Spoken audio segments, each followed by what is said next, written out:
I stood alone at the altar as my bride ran to her ex on our wedding day. Emma, the woman I sacrificed everything for, chose Daniel without a second thought. 3 years of memories shattered in seconds. What hurt most wasn't just her leaving. It was discovering she emptied our joint bank account before running away. I lost our house, my savings, and my dignity while she posted vacation photos with him using my money. Everyone told me to fight for her, but instead I let her go. I walked away and rebuilt my life piece by piece. She never expected to see me again, especially not as the man I became. This is how I found freedom in her betrayal. I stood at the altar, watching as Emma checked her phone.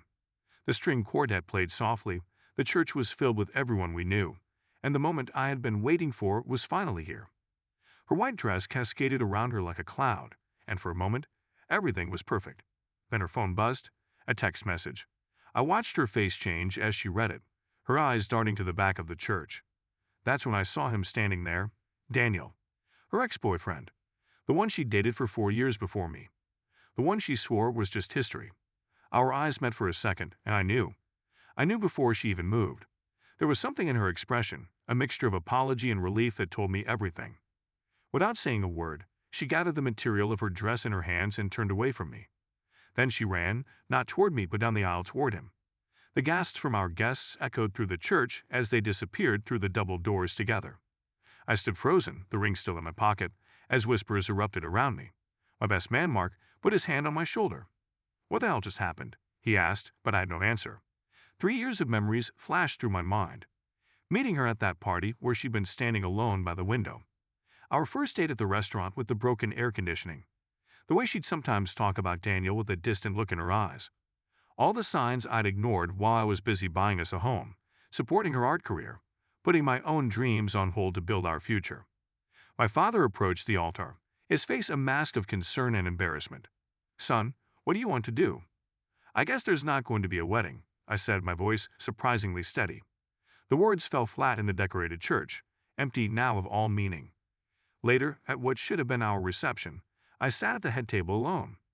Some guests had left immediately, but others, particularly my family and closest friends, had insisted on staying. The caterers looked uncomfortable as they served food that would largely go uneaten. The band played soft, unobtrusive music instead of the celebration songs we had planned.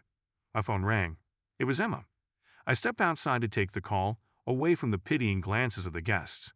"Alex, I'm sorry," she said, her voice steady. No tears, no wavering. "I've always loved Daniel.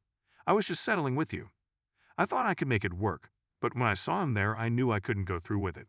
Can you forgive me?" Mark had followed me outside and was standing close enough to hear her words.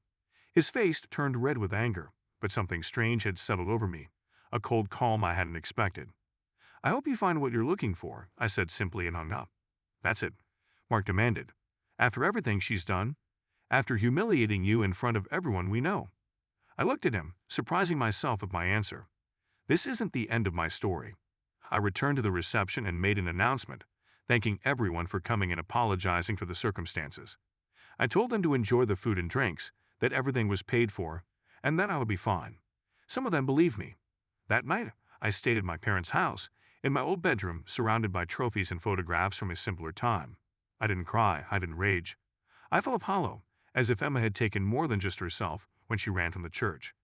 She had taken the future I had planned, the person I thought I was, the certainty I had built my life around. My mother knocked softly on the door around midnight. She sat on the edge of my bed like she used to do when I was a child. "Sometimes what seems like the worst day of your life turns out to be the day that sets you free," she said, stroking my hair. "You just can't see it yet." I nodded, not believing her, but appreciating the attempt at comfort.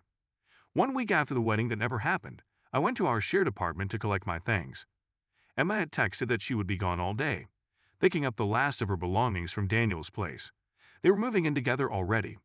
When I checked our joint bank account to divide our savings, I discovered it had been emptied the day before the wedding. All of it, the down payment we'd been saving for a house, the emergency fund, everything. Gone. I called Emma, and she answered on the third ring. "The money's gone," I said without preamble. "I needed it," she replied. "To start over with, Daniel. You had your family to help you. I deserved something after 3 years." The call ended, and with it any lingering doubt about what kind of person I had almost married. With the loss of our savings, the apartment we'd been renting became impossible to keep. Depression hit me like a physical weight in the following weeks. I moved back in with my parents temporarily, unable to face finding a new place or making any decisions about my future. Friends stopped calling after a while. Their initial outrage on my behalf gave way to awkwardness, especially our mutual friends who didn't want to take sides. I heard through the grapevine that Emma and Daniel had taken a trip to Europe, presumably with my money. While clearing out the last of my belongings from the apartment before the lease ended, I found an old journal buried in a box of college memorabilia. Inside were business ideas I'd abandoned to support Emma's career as an artist, including her failing gallery that I'd poured thousands into. One concept in particular, an app connecting local artisans to buyers, had real potential. I sat on the empty apartment floor, surrounded by boxes and the ghosts of my former life. I gave her everything and kept nothing for myself, I realized aloud, the empty room echoing my words. That night, sleeping on a mattress on the floor of what had once been our bedroom, I made a decision. I would leave this city and these memories behind. I would move somewhere new, somewhere without reminders of Emma on every street corner. I would rebuild from scratch, using my own dreams as the foundation this time. Portland welcomed me with rain and anonymity. After researching cities with growing tech scenes that weren't oversaturated, I chose it as my fresh start. I arrived with 2 suitcases and enough savings to last 3 months if I was careful.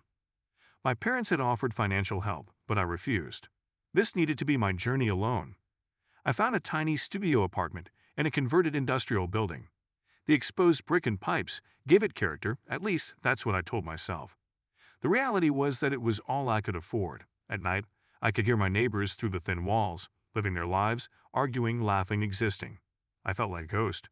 For the first 2 weeks, I barely left the apartment except to buy groceries. I slept too much, ate too little, and stared at my laptop without turning it on. The weight of Emma's betrayal pressed down on me like a physical thing. I replayed the wedding day in my mind over and over, wondering what I could have done differently. Then, one morning, I woke up angry. Not at Emma, but at myself. I had given her the power to destroy me, and I was continuing to give it to her by wallowing in misery. I showered, shaved for the first time in weeks, and walked to the coffee shop on the corner. Help wanted, read a sign in the window. 3 hours later, I was being trained as a barista. The work was repetitive, but oddly satisfying. Making lattes gave me something concrete to focus on, and the constant interaction with customers forced me out of my own head. I worked morning shifts from opening until 2 p.m., which left my afternoons and evenings free. After a few weeks, I added evening shifts as a rideshare driver. The money wasn't great, but between the 2 jobs, I could cover my rent and start rebuilding my savings a little at a time. More importantly, driving around the city helped me learn my new home, mapping its contours in my mind, making it mine. During the hours between jobs, I revisited my business idea. The concept was simple: an app and marketplace connecting local artisans directly to buyers, cutting out expensive middlemen, and giving creators a higher percentage of sales than existing platforms. Having worked at Emma's gallery, I knew how much artists struggled to find buyers willing to pay fair prices for their work. I started sketching wireframes on napkins during my coffee breaks, researching competitors during slow periods at the cafe, and refining my business plan late into the night. For the first time in months, I felt a spark of excitement. 4 months after arriving in Portland, I heard about a local business incubator offering free workshops for entrepreneurs. I signed up for one on securing seed funding. The workshop was held in a co-working space downtown, sleek and modern with motivational quotes on the walls. I sat in the back row, feeling like an imposter in my barista clothes among people in business casual. The presenter was engaging, breaking down complex concepts into accessible steps, but I found myself distracted by a woman sitting across the aisle. She was taking notes rapidly, occasionally shaking her head at something the presenter said. Her dark hair was pulled back in a practical ponytail, and she wore glasses that she pushed up her nose whenever she looked down at her notebook. After the presentation, as people networked over cheap wine and cheese cubes, I gathered my courage and approached her. "You seem to disagree with some of the advice," I said. She looked startled, then smiled. "Was not that obvious?" "You have an expressive face," I replied. "The presenter is giving advice that works for tech bras with connections," she said. "Not everyone has access to those networks or resources." "What would you recommend instead?" I asked. She studied me for a moment. "What's your business idea?" I explained my concept for the artisan marketplace. As I spoke, her eyes lit up with interest. She asked sharp, insightful questions that forced me to think more deeply about aspects of the plan I had glossed over. "Do you have a business plan I could look at?" she asked when I finished. I hesitated. "It's still pretty rough." "Email it to me anyway," she said, handing me her card. "Olivia Chen, business consultant." I sent her my business plan that night, not expecting much. To my surprise, she replied the next morning asking to meet. 2 days later, we sat at a small table in a cafe near my apartment. She slid my printed business plan across the table. It was marked up with red pen, notes filling the margins. "Your idea needs work," she said directly, "but the core is solid. I think we could build something here." "We?" I asked, surprised. "I'm offering to partner with you," she clarified, extending her hand. 50-50. I bring business development experience and industry contacts. You bring the vision and technical direction." "Why would you want to partner with a barista?" I asked. "I'm not partnering with a barista," she replied. "I'm partnering with the person who came up with this idea. The rest is just circumstance." For the first time since the wedding day, I felt something like hope. Working with Olivia changed everything. She had graduated from a top business school and had been working with startups for 5 years. Where I had passion and creative ideas, she had structure and strategy.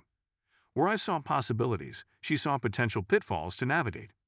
We met every evening after my shifts, working in coffee shops until they closed, then moving to her office in a co-working space downtown. I learned more about business in those first few weeks with her than I had in 4 years of college. Olivia helped me refine the business model, focusing on creating a two-sided marketplace that would attract both artisans and buyers. She knew investors who might be interested once we had a prototype. She even introduced me to a developer friend who agreed to build a basic version of the app in exchange for equity. 6 months after meeting Olivia, I quit my barista job to work on the business full-time. I kept driving rideshare a few nights a week to make ends meet, but Artisan Connect, as we named it, became my primary focus. The prototype launched with 20 local artisans, mostly friends of Olivia's who were willing to give us a chance. We personally visited each one, photographing their work and learning their stories to feature on the platform. The first month, we made exactly 3 sales. "That's 3 more than nothing," Olivia said when I expressed disappointment. "Now we learn and iterate." Slowly, our user base grew. We added features based on feedback, improved the search functionality, and created a more streamlined checkout process. By the end of our first year, we had over 100 artisans on the platform and sales were increasing steadily. One evening, after securing our first small investment from an angel investor Olivia knew, we celebrated with takeout in our tiny office. "I never thank you," I said as we ate pad thai from the carton. "For what?" she asked. "For believing in this when I'd barely believed in myself," she shrugged. "I'm a good judge of potential, in ideas and in people." I realized then that Olivia had never asked about my past, about why I had come to Portland alone, with no connections or support system.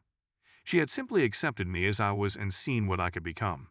That night, walking home to my apartment, I felt lighter. The ghost of Emma and our failed wedding day seemed fainter, less substantial in the face of what I was building now. For the first time, I wondered if perhaps my mother had been right. Maybe the worst day of my life had indeed set me free. 2 years passed at the speed that surprised me. What began as a simple app connecting local artisans to buyers had grown into a thriving platform with national reach. We expanded our categories beyond traditional crafts to include small batch food products, unique apparel, and limited edition prints. Artisan Connect became known for its curation and quality, with each seller personally vetted by our growing team. Our first major investment came from a venture capital firm specializing in marketplaces. The night after signing the paperwork, I stood in my new apartment, staring out at the city lights. I had moved from the tiny studio to a modern one-bedroom, with floor-to-ceiling windows and a view of the river. It wasn't extravagant, but it was mine, paid for with my own success. Olivia had been right about everything. Her business instincts were uncanny, from which features to prioritize to when to hire our first employees. What started as a professional partnership had evolved into a deep friendship. We could communicate with a glance during investor meetings, anticipate each other's thoughts during product discussions, and celebrate victories with a synchronicity that felt like we'd known each other forever. The company grew rapidly after that first significant investment. We hired a development team to rebuild the app from the ground up, brought on marketing specialists to increase our user base, and expanded our operations to support artisans in scaling their businesses. By the end of our second year, Artisan Connect was valued at 8 figures, a number that still felt unreal to me. My personal transformation had been equally dramatic. The depression that had followed me to Portland had lifted gradually as Artisan Connect took shape. I established a morning routine that included running along the riverfront, which slowly transformed my physique. A colleague in marketing insisted on taking me shopping for clothes that fit my new position as co-founder of a successful startup. My confidence grew as our business did. "You should see what people say about you on the company reviews," Olivia said one evening as we worked late in our downtown office. "They think you're some kind of visionary." I laughed. "They don't know I started this because my fiancé left me at the altar." It was the first time I'd mentioned Emma to Olivia. The words slipped out before I could stop them. She looked up from her laptop, surprise evident in her expression. "That's what brought you to Portland?" I nodded, suddenly self-conscious. "She ran off with her ex on our wedding day. Then emptied our bank accounts." Olivia's eyes widened. "That's both terrible and impressive in its awfulness." "It turned out to be the best thing that ever happened to me," I said, realizing as I spoke that I genuinely meant it. "Still," Olivia said, "what an introduction to the worst of humanity." "What about you?" I asked, eager to change the subject. "You never talk about your past either." She shrugged.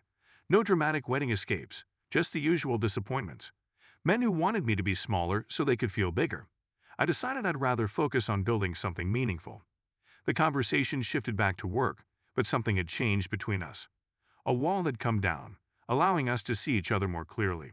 The following week, Artisan Connect was featured in a major business magazine as one of the top innovative marketplaces changing how consumers shop. The article included a profile of Olivia and me, highlighting our commitment to fair compensation for creators. The photographer took our portrait in the office, standing side by side against exposed brick walls, looking serious and accomplished. That evening, Olivia suggested celebrating at her favorite spot, a wine bar overlooking the river. We sat on the patio as the sun set, turning the water to gold.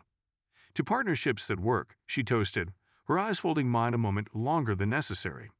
There was a warmth in her gaze that made me briefly forget about everything else. I had been so focused on building the business that I hadn't allowed myself to consider Olivia as anything other than my co-founder and friend. But in that moment, something shifted. Before I could respond, my phone buzzed with a notification. I glanced down automatically and froze. A message from Emma.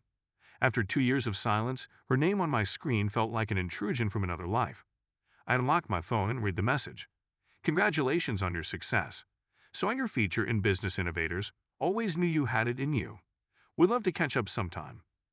So, attached was a selfie of her holding the magazine open to our article. "Someone important?" Olivia asked, noticing my expression. "Just the past," I replied, putting my phone away. "Nothing urgent." But that night, I couldn't sleep. Emma's message had reopened something I thought had healed. Not because I still had feelings for her, but because it forced me to confront how completely my life had changed since she left me standing at that altar. I got up and walked to the window, looking out at the city lights. Was I curious about what had happened with her and Daniel? A little. Was I tempted to respond? Also yes. But was it because I wanted her back? No. That realization came with a clarity that surprised me. The next morning, I showed Olivia the message over coffee at our usual cafe before heading to the office. "Are you going to respond?" she asked, her tone carefully neutral. "I'm not sure," I admitted. "Part of me wants to know what happened with her and Daniel. And the other part? Is worried about opening a door that should stay closed." Olivia considered this. Sometimes closure is valuable, and sometimes it's just an excuse to walk backwards. "What would you do?"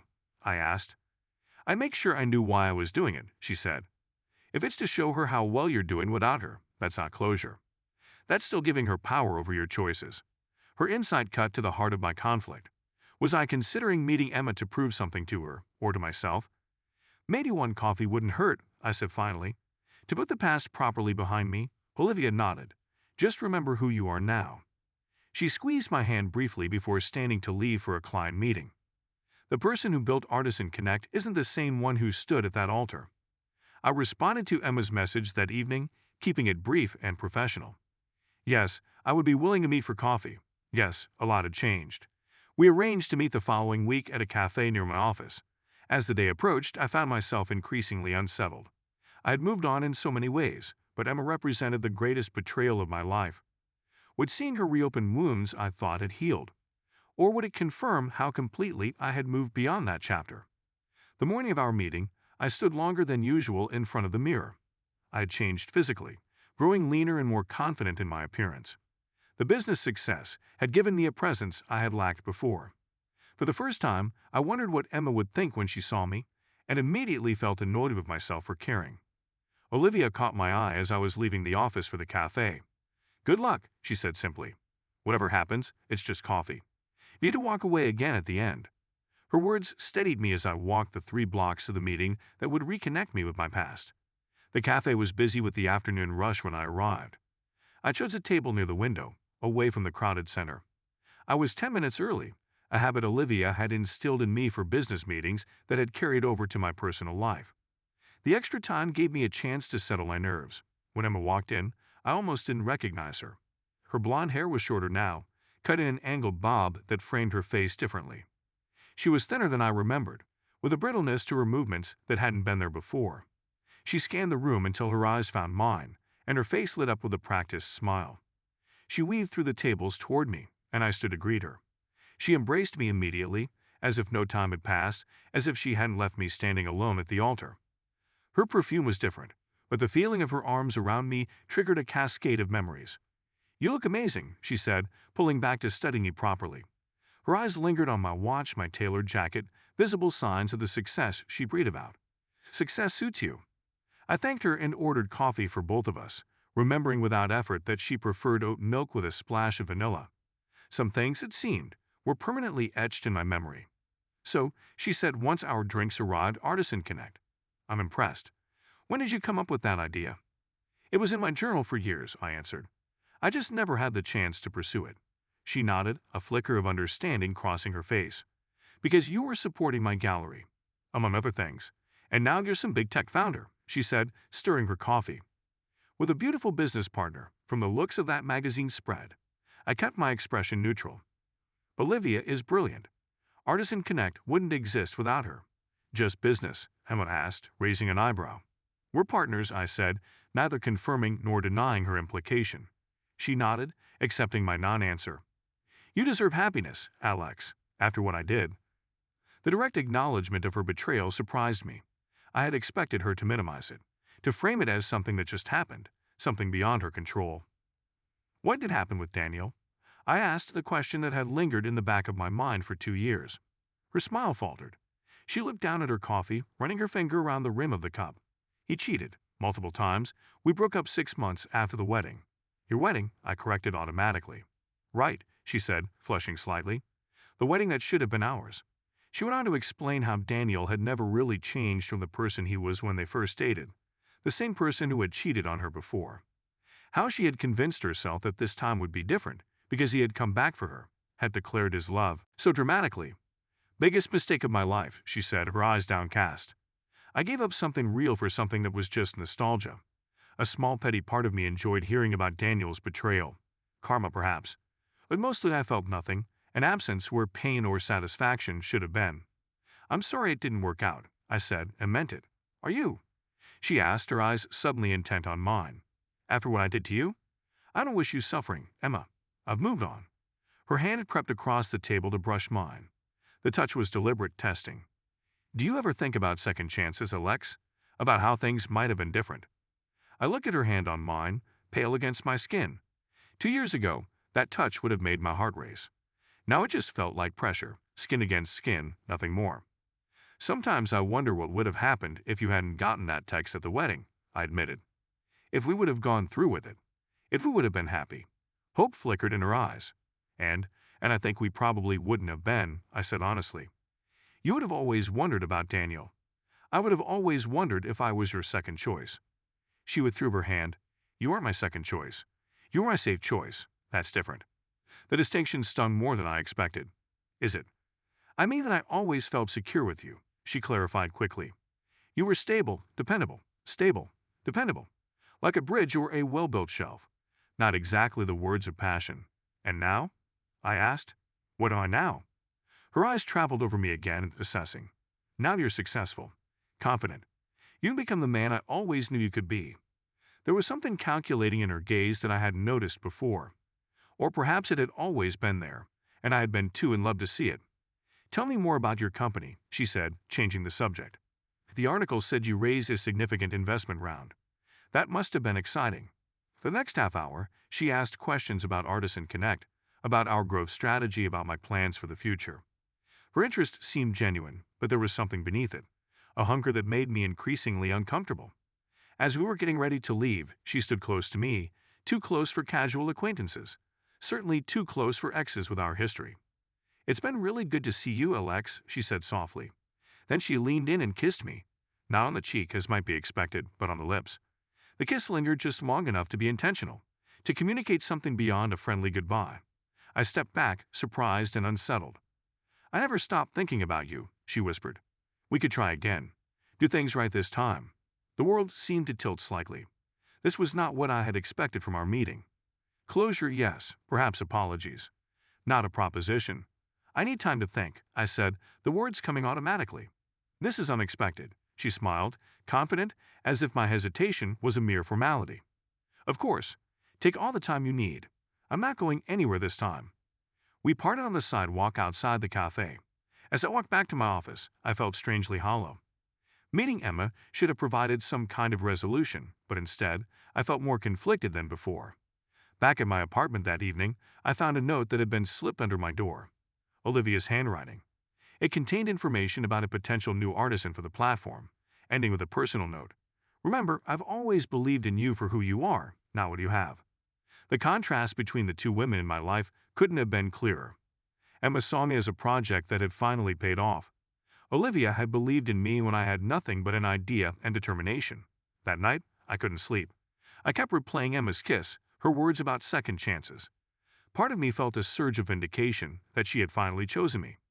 The other part noticed how her questions kept returning to my company, my new wealth, the trappings of success, rather than who I had become as a person. In the darkness of my bedroom, I confronted an uncomfortable truth. I had agreed to meet Emma partly out of curiosity, partly for closure, but also to show her what she had given up. To prove that I had become someone worth regretting. The realization wasn't flattering. By morning, I still hadn't decided how to respond to her proposition. Did I want Emma back in my life? The answer wasn't as clear as I had expected it to be. For all her flaws, we had history. I had loved her once, enough to want to marry her. But the thought of Olivia kept intruding. Her steady presence, her belief in me, the warmth in her eyes when she looked at me across a conference table or a wine glass. We had never crossed the line from professional to personal, but lately the boundary had begun to blur. Walking to the office, I made a decision. I needed more time to sort through my feelings. I would keep Emma at a distance until I was certain of what I wanted, until I could be sure my choices were being made for the right reasons. Little did I know that events were already in motion that would force me to confront both my past and my future sooner than I had planned. For days, I wrestled with Emma's proposition. The idea of being with her again brought a strange mixture of emotions, vindication, nostalgia, but also wariness. I found myself repeatedly drawn back to the memory of our wedding day, the sight of her running down the aisle toward Daniel, the revelation of the emptied bank account. These weren't just painful memories, they were warnings. In quiet moments, I wondered if I was being unfair. People make mistakes. They grow and change. But then I would remember her words during our coffee meeting, how she had called me her safe choice, and how her interest seemed to spike with my success. I threw myself into work, staying late at the office, reviewing marketing strategies, meeting with potential investors. Olivia noticed my distraction but didn't press for details. She gave me space while remaining a steady presence, ready to listen if I wanted to talk. A week after my meeting with Emma, I received a text from her asking if I'd thought about her offer. I replied noncommittally, saying I needed more time. She responded with understanding, but added that she was excited about our potential future together. The presumption unsettled me. That evening, as I was leaving the office, Olivia caught me by the elevator. "We're having the anniversary gala in 3 weeks," she reminded me. "The venue needs final numbers by tomorrow." The gala, celebrating 3 years of Artisan Connect, had been Olivia's idea. A black tie event to thank our investors, showcase our artisans, and announce our expansion plans. I had been so preoccupied with Emma that I'd nearly forgotten about it. "I've been thinking," I said suddenly. "Would it be appropriate to bring a guest?" Olivia's expression remained neutral. "Of course, it's your company too. You can bring whoever you want." Something in her tone made me want to explain. "I've been reconnecting with someone from my past. It's complicated." "Your ex," she said, not a question. I nodded, surprised. "How did you know?" "You've been different since your coffee meeting. distracted, and you check your phone more often. Her observation was startling in its accuracy. She wants to try again, I admitted. Olivia was quiet for a moment. Is that what you want? I don't know, I said honestly. Part of me thinks it could be a chance to rewrite history. To prove something. To her or to yourself? Olivia asked, echoing her earlier wisdom. The question hung between us, unanswered, as the elevator arrived. That night, I made my decision. I would invite Emma to the gala. Not as a commitment to trying again, but as a test. I wanted to see her in my world, among the people and the work that mattered to me now. I wanted to see her through new eyes, not clouded by our history or my wounded pride. I called Emma and extended the invitation. Her excitement was immediate and effusive. She asked detailed questions about the dress code, the venue, the guest list. The intensity of her interest only reinforced my decision to proceed cautiously. As the date of the gala approached, I found myself increasingly convinced that inviting Emma had been a mistake. Our text conversations felt performative on her part, filled with references to our future and plans she was already making for us. When I mentioned that I lived in a modest one-bedroom despite my company's success, she sent links to luxury condos in the city's most expensive neighborhoods. The night of the gala arrived with a mixture of professional excitement and personal dread. I had arranged to meet Emma at the venue, an historic hotel downtown that had been transformed for the evening with elegant lighting and displays showcasing our artisans' work. I arrived early to check on last-minute details and greet the first guest with Olivia. She looked stunning in a deep blue gown, her usual practical ponytail replaced by an elegant updo. For a moment, watching her charm investors and artisans alike, I found myself wishing I had asked her to be my date instead. Emma arrived as the event was fully underway. She made an entrance in a designer dress I recognized from a recent runway show, something far more expensive than anything she could have afforded during our time together. Her hair was styled in loose waves, her makeup flawless. Heads turned as she crossed the room to where I stood. "This is incredible," she said, kissing my cheek and taking my arm possessively. I always knew you would do amazing things. Throughout the evening, Emma stayed close, her hand constantly on my arm, as she met investors and partners. She was charming, asking insightful questions about the business, complimenting the artisans on their work. On the surface, she played the role of supportive partner perfectly. But there were moments that made me increasingly uncomfortable. When a young investor asked about our early days of bootstrapping the company, Emma interjected with a story about how she had always encouraged Alex's entrepreneurial spirit, a complete fabrication. When meeting our lead developer, she mentioned our plans to expand the technical team, speaking as if she already had a stake in these decisions. "We should plan a trip to the Maldives," she whispered during a lull in conversations. "Now that you can afford it." The comment hit me like cold water. Now that you can afford it. Not now that we have time or now that we deserve to celebrate. The distinction was subtle but revealing. When Olivia took the stage to give a speech about our journey, I watched Emma's face carefully. She smiled appropriately, applauded at the right moments, but her eyes kept drifting to the influential people in the room, calculating.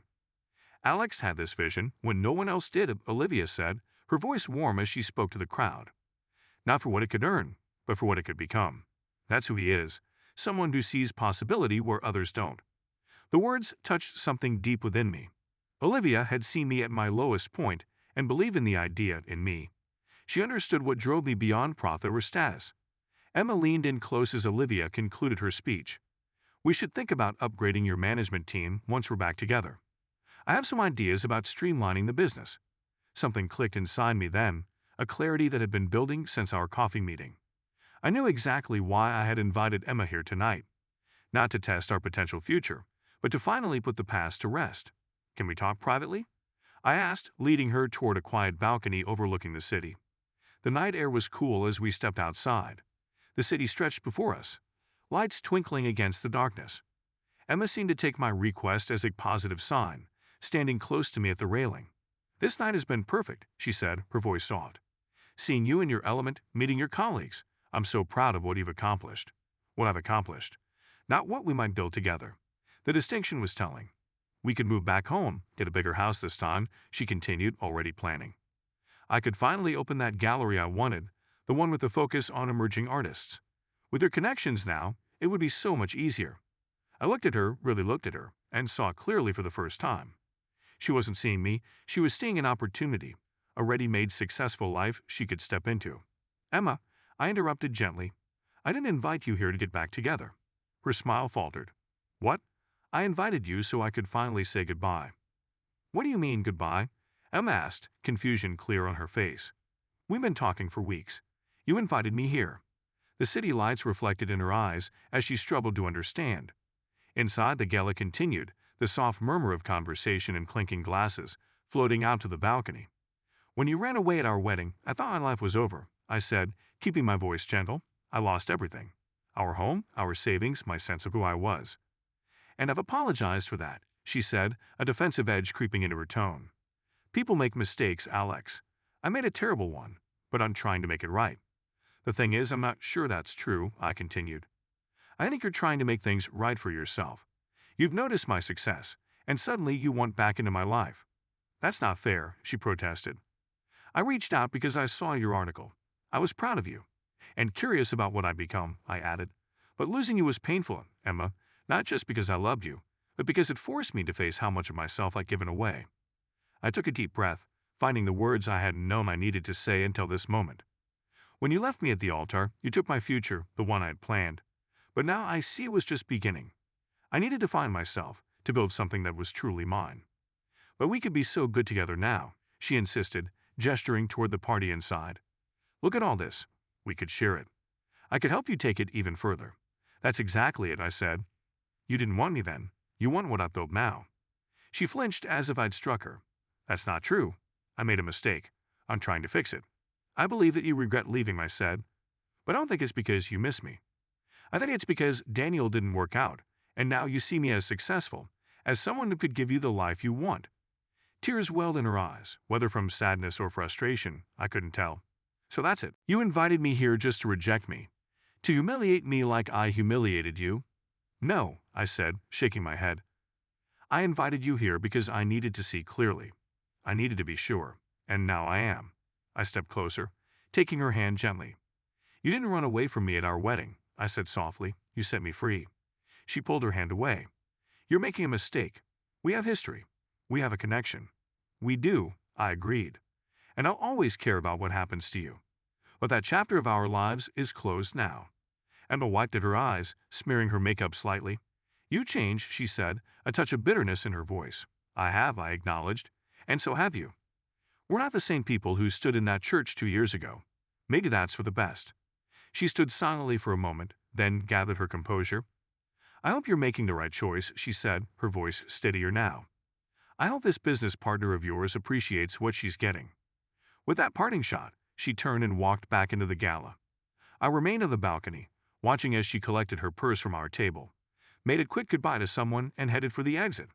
Her back was straight, her head held high, but I could see the stiffness in her movements, the effort it took to maintain her dignity. I felt no triumph in her departure, no satisfaction in her humiliation. Only peace, as if a weight I hadn't realized I was still carrying had finally been lifted. When I returned to the gala, Olivia found me within minutes. Her eyes searched my face, concern evident in her expression. Everything okay? She asked. I saw Emma leave. It is, I said, surprised to find I meant it. We said goodbye. Properly this time. Olivia nodded, understanding without needing the details. What can I do? Nothing, I said. Just be you. That's more than enough. The rest of the evening passed in a blur of conversations, congratulations, and planning for the future.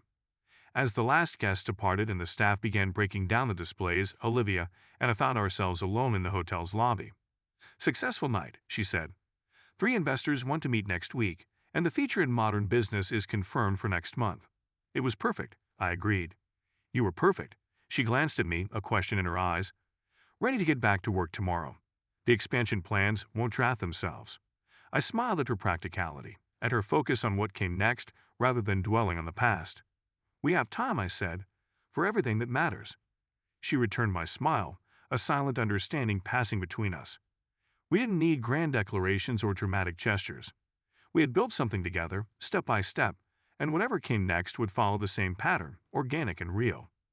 1 year later, I received a wedding invitation from a college friend. Mark, my former best man, was finally marrying his longtime girlfriend. The ceremony would be held in my hometown, the first time I would return since leaving after my own failed wedding. I asked Olivia to come with me.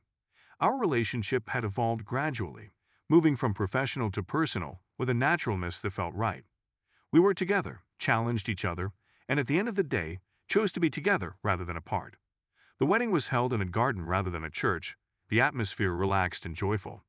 As Mark and his bride exchanged vows, I felt a profound gratitude for how my own story had unfolded. The pain that had once seemed unbearable had become merely a chapter in a much longer, richer narrative. At the reception, I saw her. Emma was standing by the bar alone. She looked good, though not as polished as she had at the gala. Our eyes met across the room, and after a moment's hesitation, she nodded in acknowledgement. I nodded back, politely but without invitation. "Someone you know?" Olivia asked, returning from a conversation with other guests. "Someone I used to know," I corrected gently. Olivia followed my gaze, understanding dawning in her eyes. "Would you like to say hello?" I considered it briefly, wondering if there were any words left unspoken between Emma and me. But as I watched her turn away to speak to another guest, I realized there was nothing more to say. Our story had reached its natural conclusion. "No," I said. "Everything that needed to be said has been." The band began playing a slow song, and guests moved toward the dance floor. I turned to Olivia, extending my hand. "Dance with me." She smiled, taking my hand and allowing me to lead her to the floor. As we swayed the music, my back to the past and my eyes on Olivia, I realized the most satisfying revenge wasn't making Emma regret losing me. It was no longer caring if she did. In Olivia's eyes, I saw not what I could give her or what she could take from me, but a reflection of who I had become, who we were together. A partnership built on mutual respect and genuine affection, not convenience or calculation. Mark caught my eye from across the dance floor where he was dancing with his new wife. He gave me a knowing smile and a subtle thumbs up. He had been there at my lowest point, had seen me rebuild myself from nothing. His approval meant more than he would ever know. As the song ended, Olivia leaned up and kissed me lightly. "What are you thinking about? You look miles away." "I was thinking about journeys," I said. "About how the worst day of your life can lead you exactly where you need to be." She nodded, understanding as she always did. "And where is that?" I looked at her, at the woman who had believed in me when I had nothing to offer but an idea and determination, who had seen potential where others had seen only failure. "Right here," I said simply. "Right now." Later that night, as we walked back to our hotel under a canopy of stars, I felt a completeness I had never experienced before. The pain of Emma's betrayal had faded to a distant memory, a necessary chapter in the story that had brought me here. I had once defined myself, I who loved me and who had left me. Now I understood that the measure of my life was not in those external validations, but in what I had built, both in business and in relationships, in how I had transformed loss into growth, betrayal into wisdom. The next morning, as we prepared to return to Portland, to the life and business we had built together, I realized I no longer needed to look back. The future ahead was bright with possibilities, none of which would have existed if Emma hadn't run to her ex on our wedding day. Some betrayals, it turns out, are the beginning of better stories.